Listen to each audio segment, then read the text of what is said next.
Hi, and welcome to the KindlED Podcast, where we dig into the art and science behind kindling the motivation, curiosity, and mental well-being of the young humans in our lives. Together, we'll discover practical tools and strategies you can use to help kids unlock their full potential and become the strongest version of their future selves.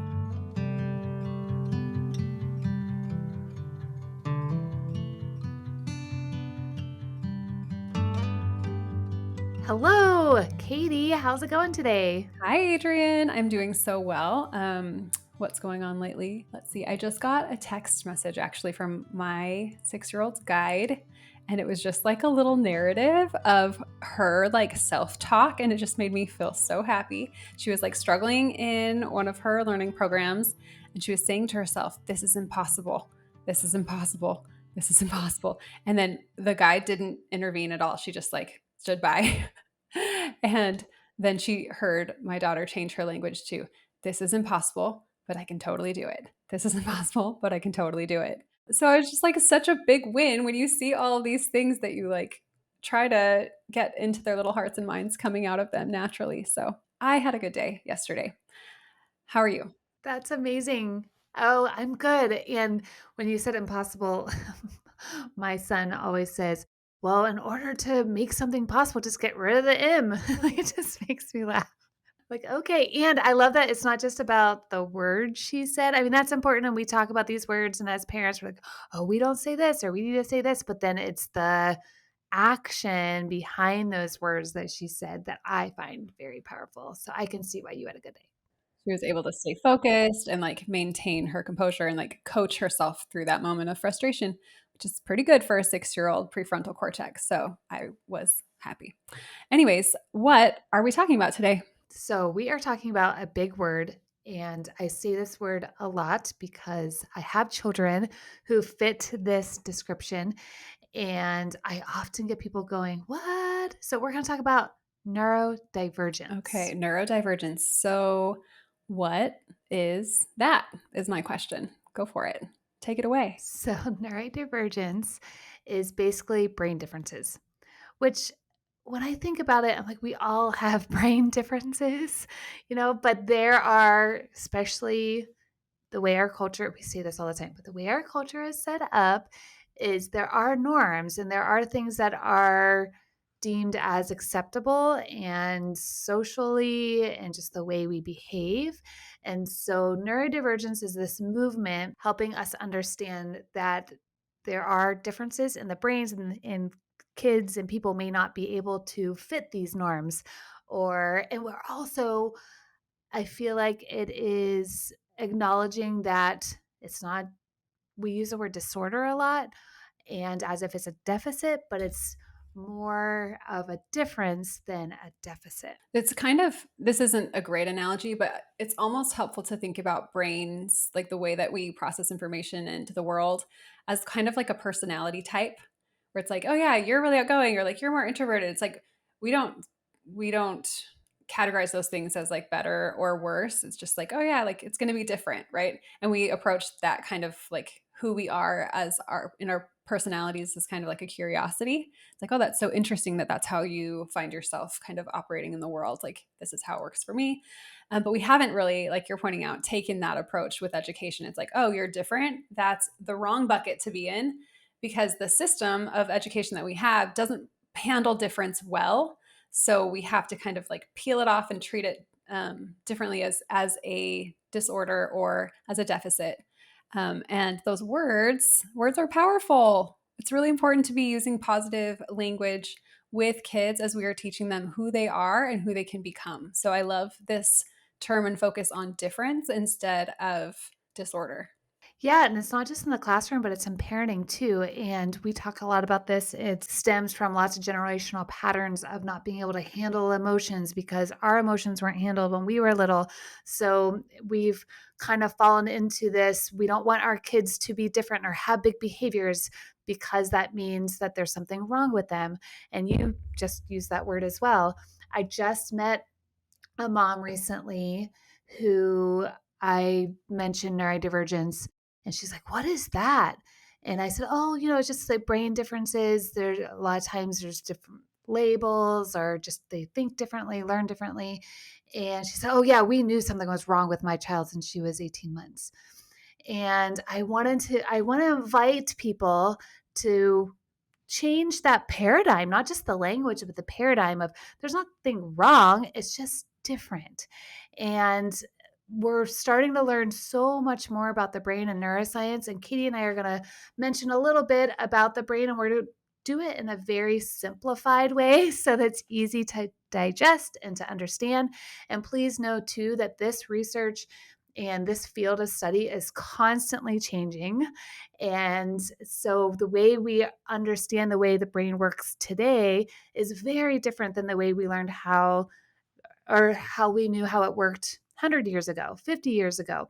And we had all these systems in place, and a lot of those systems and things have not changed. About 1 in 5 to 6 children have variations in their brain development. This means that they can have different brain structures, chemistry in the brain, and are basically functioning than what is considered neurotypical. Whenever you go to a pediatrician and they have this chart, and it's like, okay, a child this age should be doing the X, Y, and Z. So you might see variations in this and their cognitive ability, their learning ability. It's just going to be different than the norm. And neurological differences really show up between how a person's brain functions and the information that they process. That's a really important piece about this information processing. So if you think about all of our brains, your brain is in a black box inside your skull. It does not have contact with the outside world at all. So it has your spinal cord, your brainstem spinal cord, and all of the nerves that attach to all of the different little parts of your body. And we have our senses. And our senses bring information into our brain. And then that's how the brain learns about the world. And the process that by which all of the sensory information is integrated and given meaning, scientists are really still trying to understand how that works. But the general kind of theory behind this is that you take in sensory information and that goes into kind of like your immediate memory bank. And then if you're going to do something with that, it moves into your working memory. And then eventually we forget a lot of the things that come in. We're not remembering every little inch of sensory input. Our brains would be completely overloaded if it worked like that. So we're filtering our sensory information for what's important and what's meaningful in order to get things into our long-term memory, essentially. So that can happen in lots of ways. It's a really complicated process. So when we're talking about neurodivergence in information processing, it's just a little difference in how the brain has figured out a way to make meaning out of the world, out of the things that it's experiencing. And when we're talking about sensory processing, we bring in information, like Kaity said, in so many different ways, right? We have visual, or like it comes in through our eyes and what we see, what we hear, what we smell. We have proprioception, which is like how we feel and like how much pressure. So there's so much information, not just what we're seeing. There's so much more than that, right? And we've been able, not me, researchers and scientists and neuroscientists have been able to do functional MRIs and see different parts of the brain light up. So they're able to see, okay, in this part of the brain, this is where this information is being processed. And in this part of the brain, this is where this information is being processed. And what ends up happening when we have differences in the brain, and when we talk about neurodivergence, is that information may be being processed in a different way, or the neural pathways aren't firing the same way as a neurotypical brain. And so this is why it can seem like people or kids who are neurodivergent, that there's something wrong with them, because it's just not the same as what we're used to, what other neurotypical kids are able to do. But it's really, really important to understand what behaviors are, right? And so this is the way, as we keep talking about, information is processed, and it may not be socially acceptable, or it may not fit the social norms. So that could be a child just screaming, just yelling, or acting like an animal. And really what that child is doing is trying to get regulated or has all this information coming in and needs to come out somehow. Or a child that just loves to swing, that could be what's called vestibular input. There's little hairs inside your ears and it's processing all that information. They may need a ton of input. So they're swinging like crazy or spinning like crazy. And that might not be socially acceptable, especially in a classroom, a child that's rocking on their chair. How many teachers out there do not like, when children are rocking on their chair because they could get hurt and all these things. But really what that child is doing is getting the input that his or her brain needs. So we're making strides in this culturally as we seek to understand and get curious about the underlying cause of the external behaviors versus trying to just simply stop all these behaviors because of these social norms. So a helpful way to think about this for me is kind of like you have a radio with lots of different switches on it, and like you're trying to like tune this radio so that you can have a clear signal. And that clear signal is your body feeling calm and regulated and peaceful, and like things make sense. It's not overwhelming. And kids that have neurodivergence, like all of the sensory input, like those dials are just tuned in a different way. So maybe sensory input for them is like turned way down. So for them to receive the same level of stimulation or like knowledge or information about where their body is in space that a neurotypical person would just get from sitting still, they have to move a lot to get that information into their brain. One of my dials for auditory input is wonky because I am really sensitive to loud sounds. Like if something scares me or if there's just too much noise, my body's just like, this is too much. My brain shuts down. It's like I just will go into this like mode where I can't handle lots of things. I become very irritable. So we all have these different settings of our brain. And when we talk about neurodivergence, a helpful way to think about it is just like we're just tuning these things a little differently.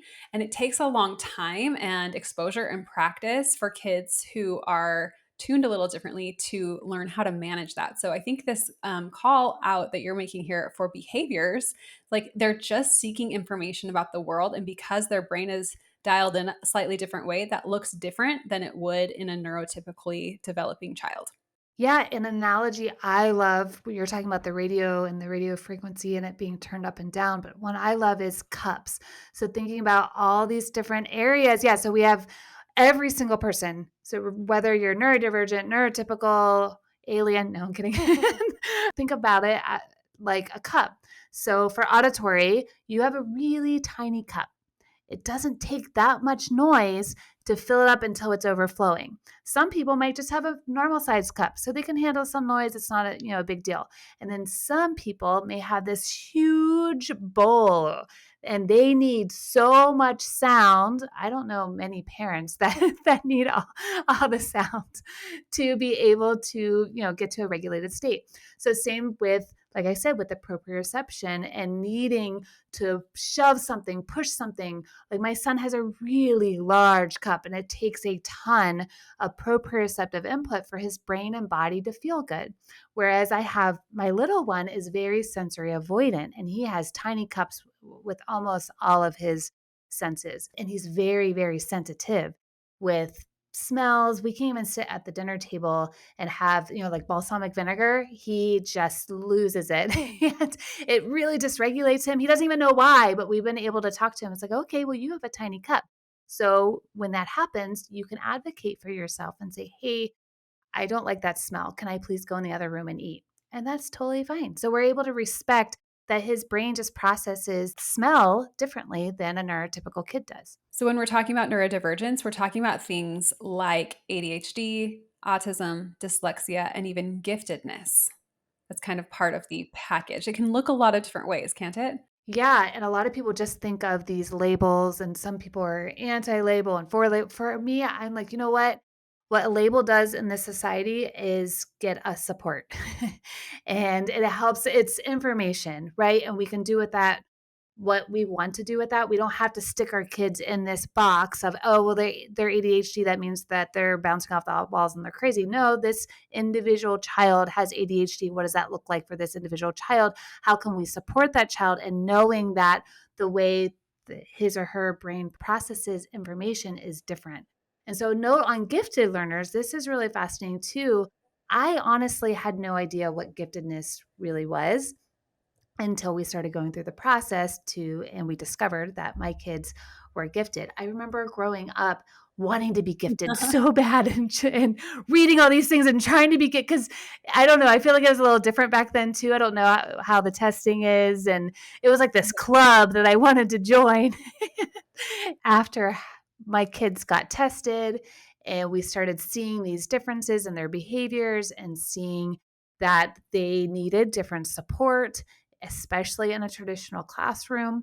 I started to dive a little deeper into what a gifted brain is. And it's the same thing. There's a lot of asynchronous development. There might be parts of the brain that develop at a much more rapid rate than a neurotypical kid. And there can be parts of the brain that are lagging and aren't on the same timeline. And so a large percentage of gifted learners have other learning differences, which is what professionals call twice exceptional or 2E.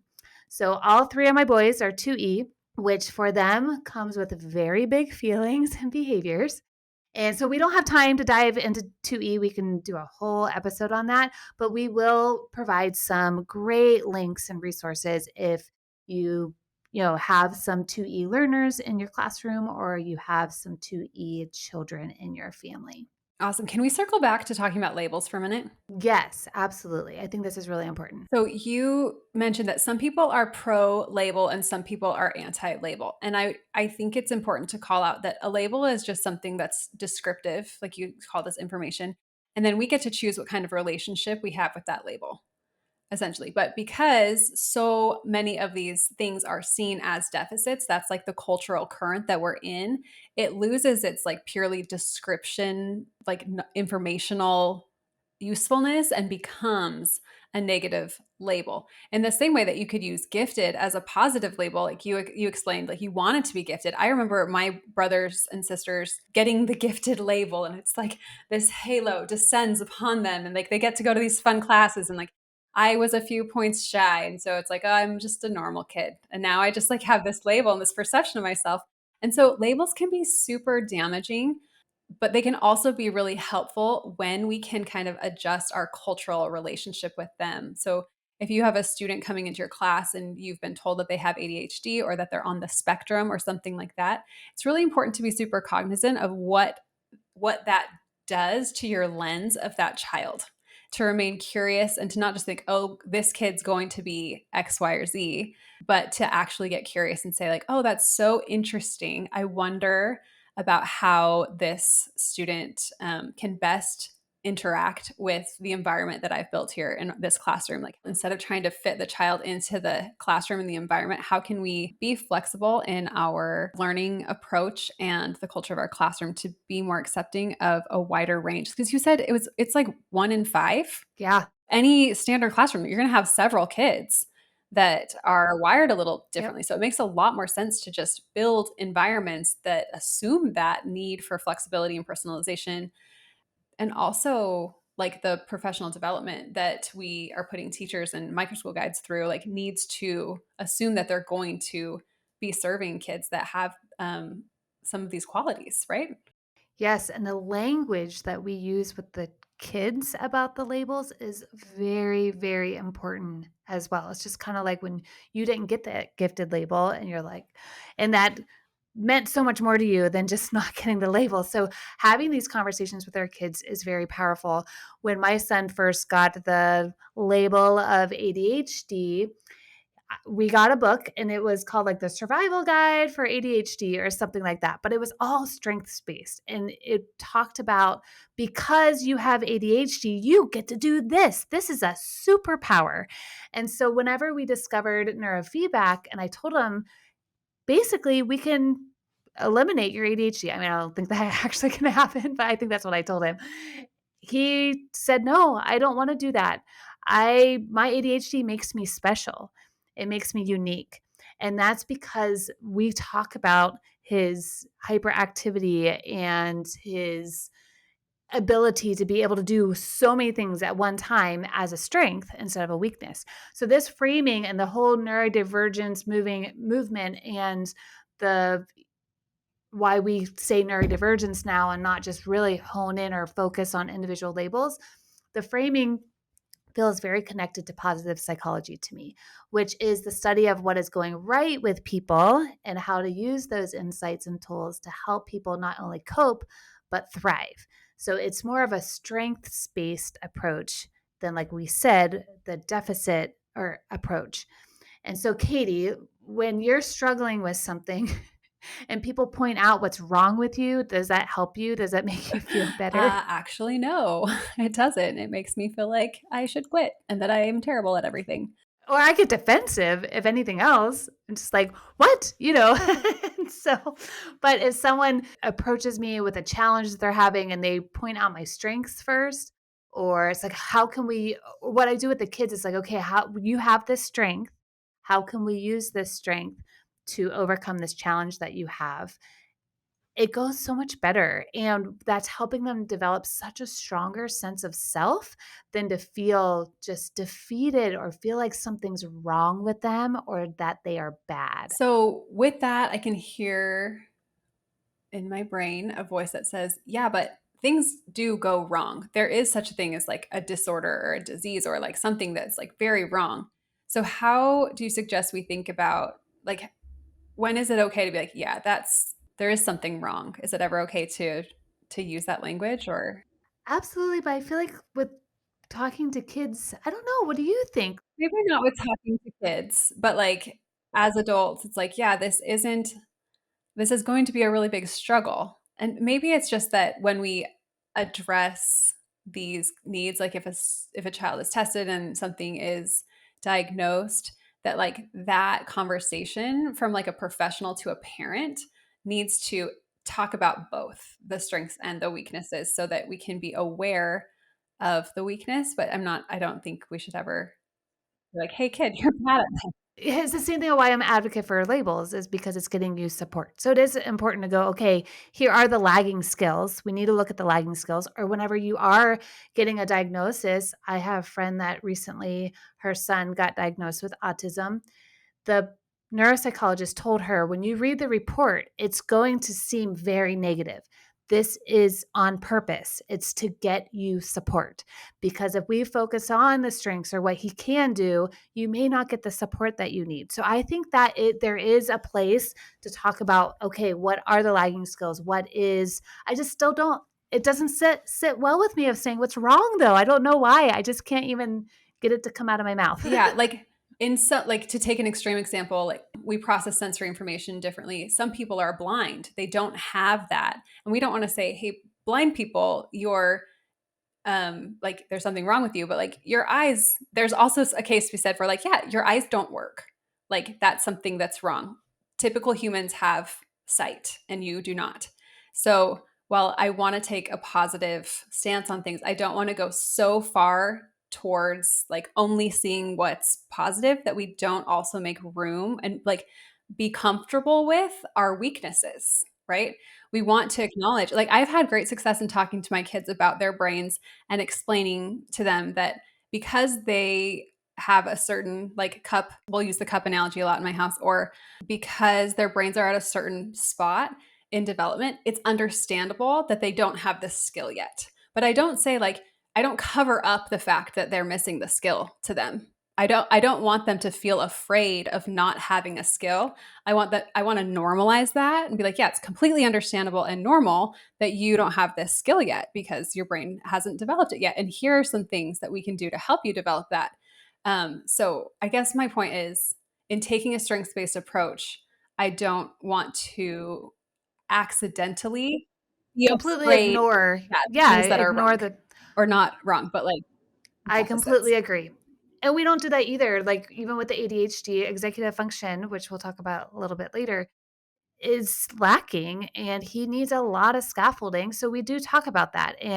But I also ask him, okay, do you feel that you're organized? Do you feel like you can find a piece of paper whenever you need to turn it in?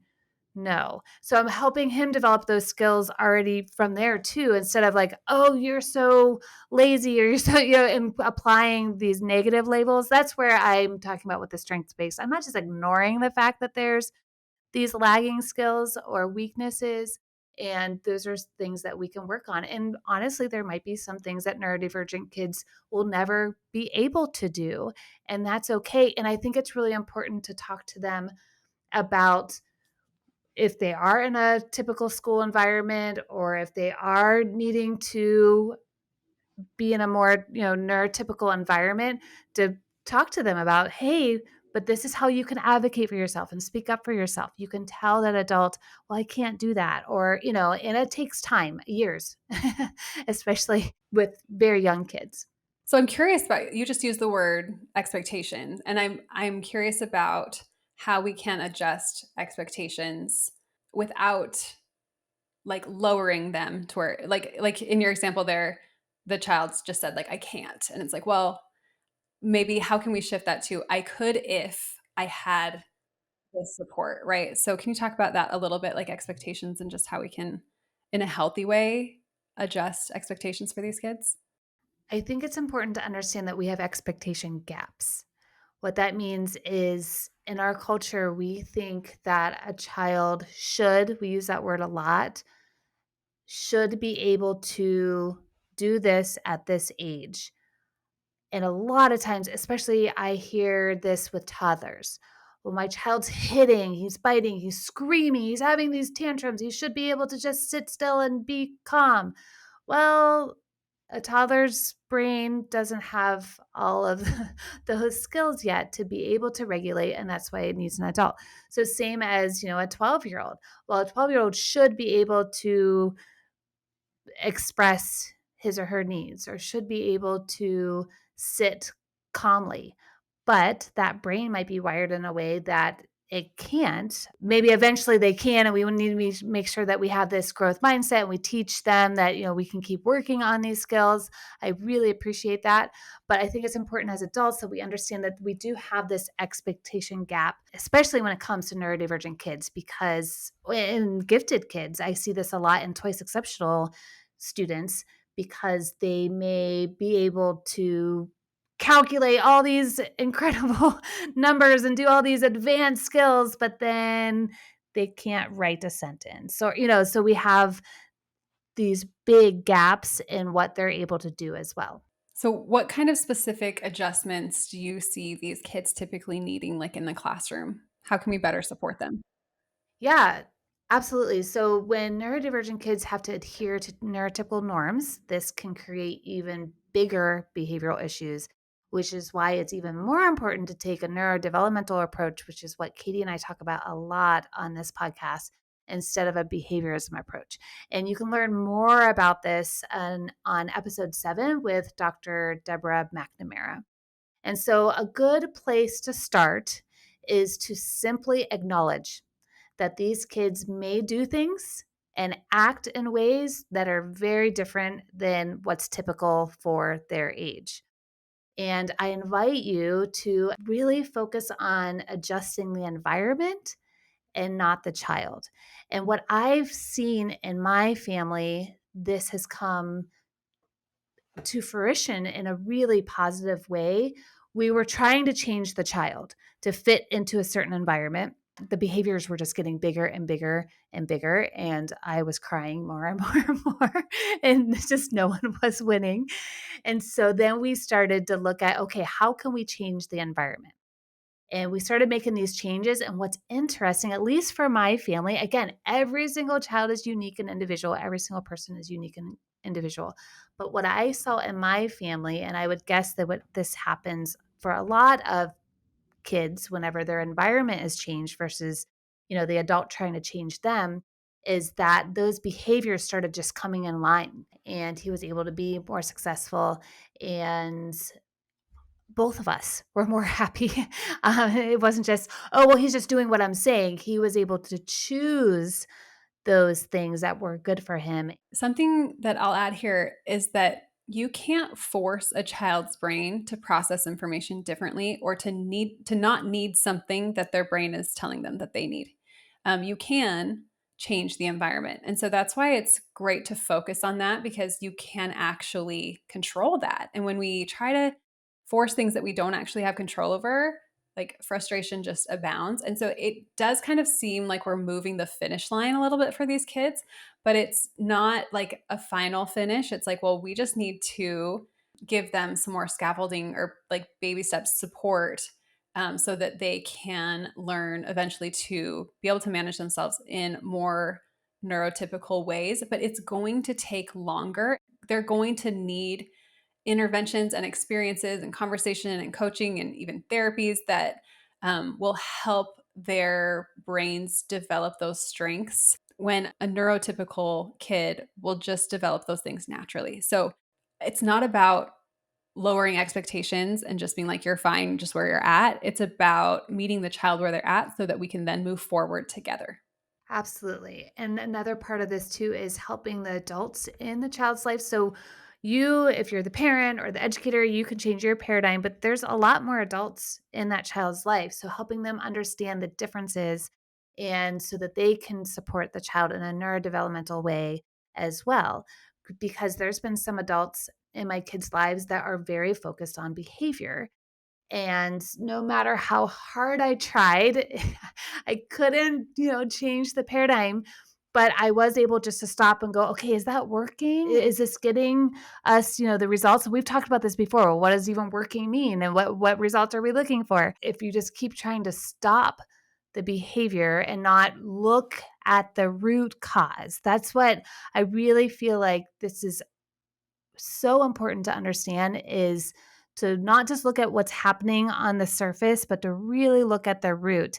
Is it a processing thing? Is it, a regulation thing? And they just don't have the tools. Okay, you know what?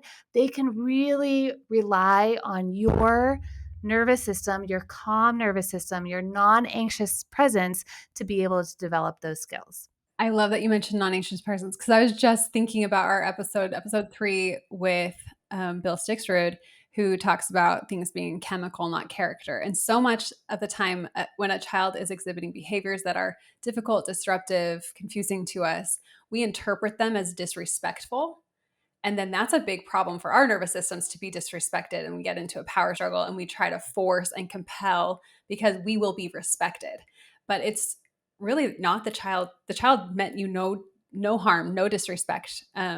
It's just how their brain needed to process the information in that moment. And so when we educate the adults in their life, we can change the relationship, like the label, not the label of like the neurodivergence, but the label of like the meaning making that our adult brains do of the behavior, so that we can become less triggered, so that we can remain calm and empathetic, which in turn helps that child remain regulated and behave as well as their brain will allow them to. Yes, and as we make these adjustments and shift our mindset about behavior and forcing these kids to fit into this neurotypical box, because that's what we're being told that where they need to be, is also to really lean into the skills that they have and the interests that they have. Because what Katie just said is a lot of times behavior is chemical, not character. Well, if they're interested in something, that's going to increase the dopamine in their brain, and they're going to be increased motivation to want to do that activity. So they may not have the skills that you think they should have, but keeping an open mind and being willing to scaffold their lagging skills. So Katie, I've heard you talk about scaffolding a lot. I would like for you to kind of walk us through what this can look like with a neurodivergent child. So the concept of scaffolding is something that I learned a long time ago when I was a speech language pathologist working with kids in schools. It's just the amount of support that you need to give a child in order for them to successfully accomplish the task. So if you think of a building, as we're building a building, we build scaffolding first, and then we take that scaffolding away as the building is built and becomes strong enough to stand on its own.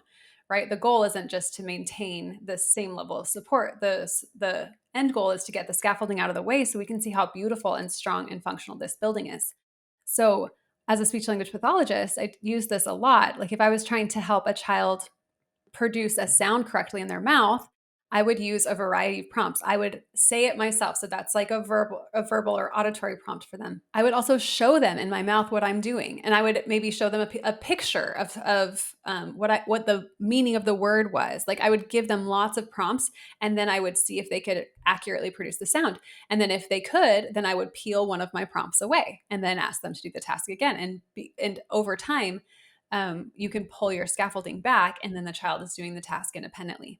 So that's kind of the process, the way to think about scaffolding and what it means when we use that word.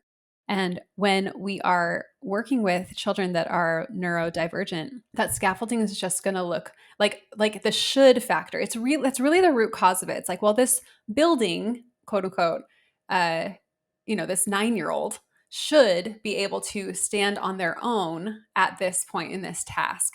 But with a neurodivergent child, maybe there's some other category that they have a super tall, strong building at. And we're like, well, that doesn't matter because we're just really focused on building this building, the reading math building. We don't care about the art or the engineering or the creative thinking building that might be really skyrocket high, like skyscraper high. When we are working with these kids, we just have to go into it knowing that they're going to need additional scaffolding in a wide variety of, and like a very unique subset of categories, right? Every brain is different, and we need to just assume that and to develop the skills as educators and parents to be able to provide that level of support so that our kids don't get caught in like failure cycles. Everybody wants to feel competent, right? And as soon as you feel like I'm not good at this, your tendency, like the likelihood that you will quit and stop trying significantly increases. So what we want to do is provide enough scaffolding in these situations for kids to be successful, and then slowly peel that back and show them their success so that they maintain their feeling of competence while they progress. And the reason why I like the idea of scaffolding is because we're eventually going to take the scaffolding away, or that's the goal. Whereas a lot of times we can fall into this trap of, oh, well, my child can't do this because he or she has this disorder, and so I'm just going to do it for them. Or I have fallen into that with ADHD. Oh, well, he just has executive function challenges, so I'm just going to clean his room for him. I'm just going to do this for him. Instead, like, okay, what would best serve him is he needs to develop these skills one way or another. I can just send him to the wolves and, just put him in his room and for a couple hours and see what happens. But that usually he ends up finding something and building and creating and connecting stuff, and the cleaning doesn't happen. Or I can sit with him and say, okay, what if we just focus on this tiny part of the room first? Or I have a friend who would literally put a sheet down on half of the room. Isn't this brilliant? So that they can only see a few of the toys. And then she would remove that sheet. I mean, that is a perfect visual of scaffolding. In that situation, the adult is playing a really powerful role in judging what kind of scaffold, when to provide it, all of that. But the goal, it might be that in a neurodivergent brain, that they're always going to need some sort of scaffolding for a specific task. And so the goal in that situation is to hand it over to them so that they can advocate for themselves needing that scaffolding, and that they can like administer that scaffold to themselves. They're not like, for example, cleaning the room. It's like, okay, that's going to be overwhelming for me. I know that I have a hard time managing that. So it's like, I'm going to make myself a list. And the first thing on my list is I'm going to do all my clothes. And then I'm going to do all of the books. And then I'm going to like, so they're making the list as a scaffold instead of having an adult staying there like, now do the toys, now do this. Like you've helped them build a tool so that they can independently do the task. Doesn't mean that they're not using some sort of scaffold or like assistive process. Right. And we'll talk about that at the very end of this podcast, some very specific tools that we can give kids to help build these skills. One last piece of how we can make adjustments to help neurodivergent kids is to not just stop their behaviors. And I would love to hear what your thought is on this. For me, I just stop behaviors if it's like a safety concern, or if there is something that's going to impede their development. But there's things like stimming or making noises or jumping up and down, or and if we kind of mentioned this at the beginning, if we're stopping those behaviors, that is going to cause the brain to go even deeper into the stress response because that child is doing that behavior to help regulate him or herself. If we stop it, that's just going to make it tends to make the behavior bigger, or what can happen is they just internalize it and it gets shoved and it seems like everything is great. And we had this with one of our my neurodivergent kids who he does what's called masking. So he masks and he seems neurotypical, especially in a school environment. But as soon as he gets home, all of that input that he's needing and not getting all day long comes flying out in very aggressive ways. This is why it was very important that we changed his environment and removed demands and were able to make it so that he was getting all this input that he needed and that his body needed to be able to stay regulated. All right. So far we've talked about 3 main ways to help support neurodivergent learners. The first thing is learning how the brain works. We talked a ton about that. The second one is being curious about the root cause. What is that brain seeking, and how can we change the environment to really have the needs of the brain met? And then the third one that we haven't gone to in a lot of detail is self-care. Learning how your nervous system works so that you can show up for these kids calm and empathetic and connective. And some keys there. We've talked a lot about this in other podcasts. Maybe I can just cite you there. But being aware of your sensory input and all of the different cups that you might be having, and to know how you can manage that without losing your temper or leaning too hard on consequences and punishments to try to control or win power struggles. Things that work for me well, just taking some time in the morning to ground myself, making sure that if I just plan ahead, like when I feel myself becoming overstimulated or irritable, I just take myself out of that situation for a few minutes, and just a 5-minute little reset does a world of good for me. Also, making sure that you're getting enough sleep and that you're eating healthy and that you're hydrated. All of these things are little subconscious stressors on your body. And when you're handling a situation with a neurodivergent student or child, that takes a ton of energy, a ton of patience. And if you have all of these other little asks of your system, it's just going to be so much harder for you to show up how you want to show up in that situation. So take care of yourself, and then pay attention to the stories you're telling yourself, especially as these behaviors come up. What you're making all of this mean, because that can actually stimulate or activate your nervous system even more. We talked about this a lot with Deborah and Wilson in episode 9, so check that out. Another great episode is our interview with Andy Martineau. It's episode 13, so dial in for those. It's really good. Yeah, and something about narrative, especially if you have a neurodivergent child, that might mean your life is different than what you imagined, what you thought it would be. You might not be able to go places like Disneyland because that is sensory overload. And I definitely would be lying if I didn't say my face has been in the carpet, just crying and just feeling like, why me? Or why, like, this is not the life I planned. But what I've had to do is stop and say, okay, what is the story I'm telling myself? Look at all the strengths and find gratitude in those little moments as well. And just being okay, I guess. Sometimes it is just okay. I'm not going to say like, oh yeah, I love when my child's screaming at me and having a big sensory meltdown. But I do have to pause and sometimes get to a place where I'm just okay with it. And I can almost like detach it in the moment so I can show up for him in this non-anxious presence and have this calm feeling in my body and bring him in. And can I just tell you how beautiful that's been to see our connection? Yes, our life might not look the same as someone that has a neurotypical child, but we're able to find just incredible fruit because he's differently wired and because my kids look different and act different. And that has been because I've had to do a lot of internal work and work on this narrative, like Kaity is saying. I also wanted to circle back a little bit too about being curious. Sometimes when we talk about behaviors, we just think of quote unquote, I don't call behaviors this, but bad behaviors or behaviors that are connected to big feelings or being sad or angry, crying, yelling, hitting, biting. But behaviors can also be when they're in their ventral state or whenever they're, it could be that they're in their shutdown state too. This could look like, a child with autism that just wanders off or just goes to any stranger. So that's a behavior that we have to really look at to keep that child safe.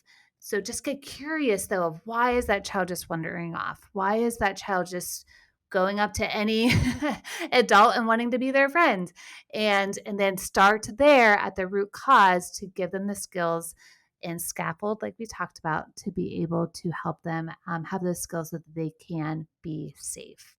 I would love to end with how we can support our neurodivergent learners in the classroom. I mean, a lot of this we can apply at home as well, but it's really important because if you do, say, have a teacher that's unfamiliar with neurodivergence or unfamiliar with this more neurodevelopmental approach, and they're more focused on behaviorism and rewards and punishments and things like that, there's a lot of resources that we can provide to our teachers, but also ask them and be mindful of, like meeting them where they are at and being mindful of them as a human and their needs as well. So 3 main areas where these kids typically need support. There's lots of areas, but we'll hone on these 3 main areas is behavior challenges, executive functioning, and social skills.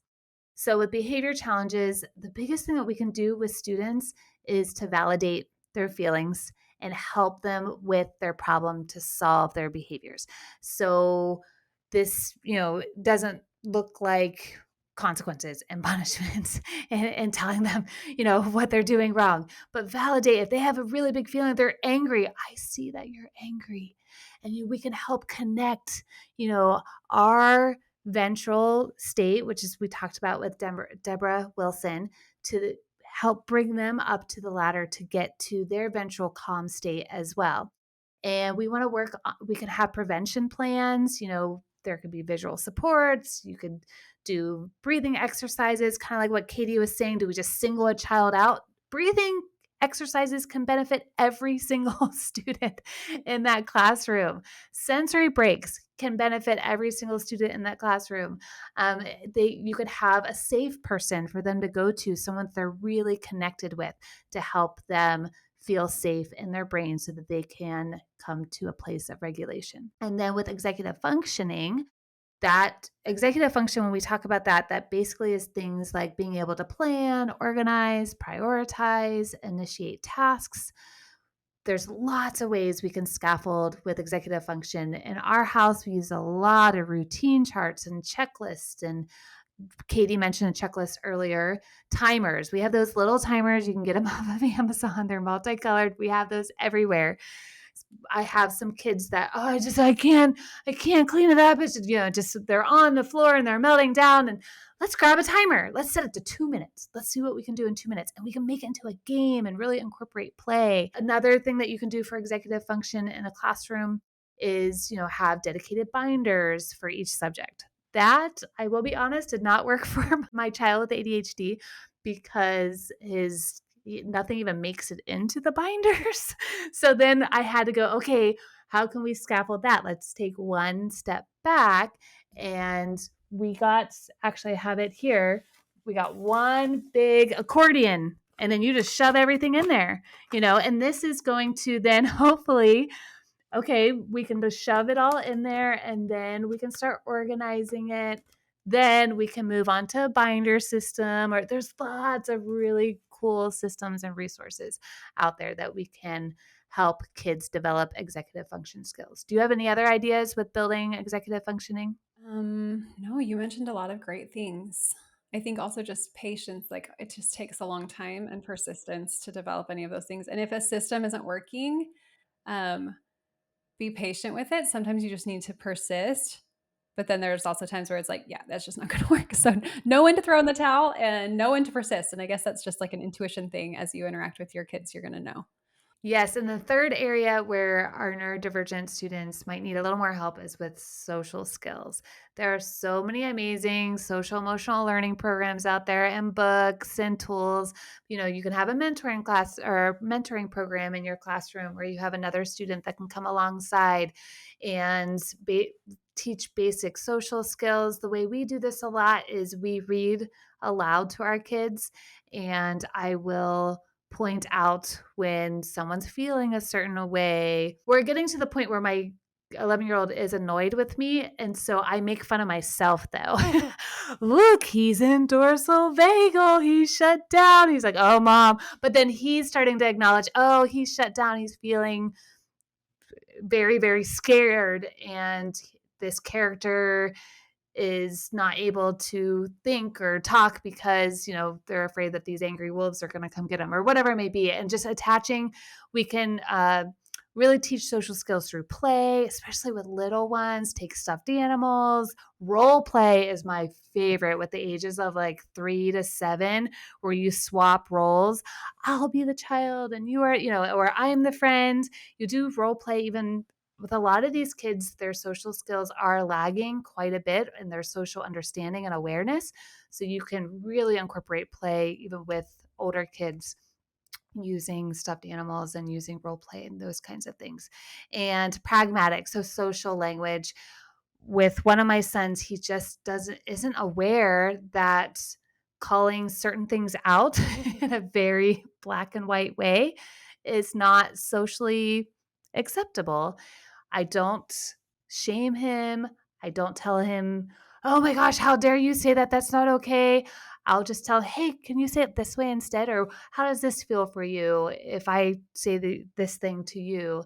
And just helping him see this is going to take quite some time to work on those skills, but just helping them understand that, you know, a someone may feel a certain way when you say that. You're not meaning it. I understand that, but people do feel and respond and react in different ways. Well, Adriane, thanks so much for sharing so much of your personal experience with us today. I think we've all learned a ton in this episode. Our question segment is actually a question that I have about this. So here it is. If your child is neurodivergent, doing some of these behaviors in a traditional classroom, and it's distracting other students or teaching other students that there are different standards for different people, like this child can stand up whenever they want, but you have to sit in your desk. Like how do you manage that? And specifically talking to the other kids in the class, like do you have a conversation with them about your child's needs without making them feel different or othered? Or like tell me about your experience there. That's so hard. And honestly, our solution was to remove our kids from that traditional environment. I know that's not an option for everyone. I mean, my oldest with the ADHD and very big behaviors. Well, he was also sensory seeking and sensory avoidant. It just depended. The OT was like, this isn't super normal, but he's both hyper and hyposensitive, which makes being in a traditional classroom even harder and even challenging, because when it's quiet, he's seeking all that input and he wants to be loud. And then when it's loud, he wants nothing to do with it. So it's very challenging. So I'm trying to think of like the teachers that handled it well is that, yeah, they approached it as a whole class thing. Like instead of just singling out one kid that needs to stand up, whoever wants to stand up, you can do things like that. Or let's all go to the wall, because it really probably would benefit more than just that one child. Yeah, I don't know. I'm trying to think of other ways that um, we weren't super successful, so it's really hard for me to That's okay. think of. If you have had success, if you're listening and you know this, Um, leave a comment. That's a good yes. topic. Absolutely. Or if you're a teacher and you have 35 students in your class, he had one teacher, and I've mentioned her before. She had 34, 35 kids in her class, I think 6 or 7 diagnosed with ADHD, a very high amount of boys to girls. Like her ratio is very not even. And she allowed a lot of movement in her whole class. She would talk to them a lot as a whole class. And then she would also find the individual kids' strengths and really pour into what they were good at. It's like, okay, you like to talk. Why don't you go lead this group of kids in this lesson? So really trying to tap into those strengths, which is what we kind of talked about at the beginning. That's it for today. We hope you enjoyed this episode of the KindlED Podcast. If this episode was helpful to you in any way, please like, subscribe, and follow us on social media at Prenda Learn. If you have a question you'd like us to address, leave a comment or email us at podcast@prenda.com. The KindlED Podcast is brought to you by Prenda. Prenda makes it easy for you to start and run an amazing microschool based on all the things that we talk about here on the KindlED Podcast. If you want more information about guiding a Prenda microschool, go to prenda.com and take our free mini course, The Beginner's Guide to Microschooling. Thanks for listening, and remember to keep kindling.